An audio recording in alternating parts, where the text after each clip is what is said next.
Hi, and thanks for logging on to the daily DVAR Halacha. And here's a brand new Halacha for readings for Friday, 3rd day of February, 7th day of Shvat. Here we go.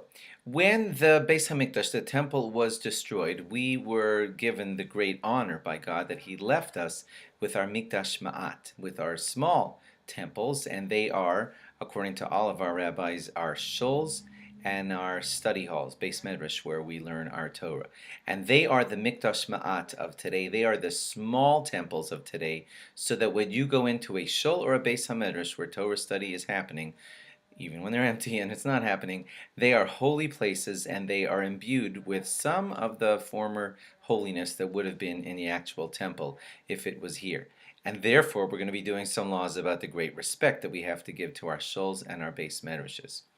If we do give them the proper respect, then we will merit being able to go to Eretz Yisrael, to the land of Israel. Okay, that's already reward number one. Hashem is always found in a shul and in a Beis Medrash, so that in itself should put us in a state of awe, just to know that walk into the shul, walk into the Beis Medrash, God is there. His presence can be felt to those who are sensitive to it. Tefillah in shul, prayer in shul, is always accepted.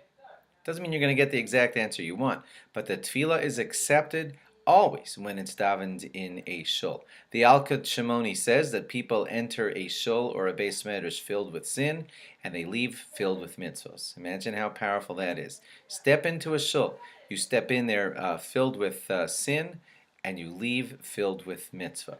If you attend shul in this world, then the rabbis also tell us, then you will merit the equivalent of that in the other world. So if you're a person who goes to shul often, then the equivalent reward of that, whatever that looks like in the other world, you'll be rewarded with that. Now, talking in shul is always considered a problem. Always considered a problem, even when the davening is not going on.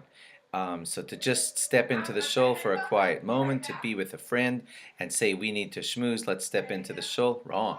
That's a bad place to carry out a schmooze session.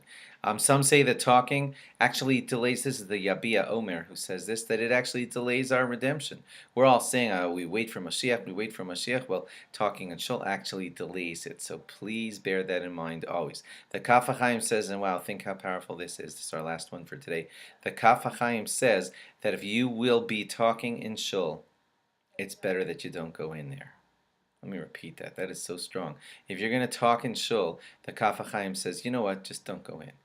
But now, think of that. Just think how powerful that is. What, I'm going to daven in there? Yeah, that's true. But if you're going to talk in there, the Kaf HaChaim says, just don't go in there. And think about that the next time you're planning to go in, sit down next to your buddy, and schmooze through davening. Wow, that is way, way, way wrong, as you can see from these quotes today.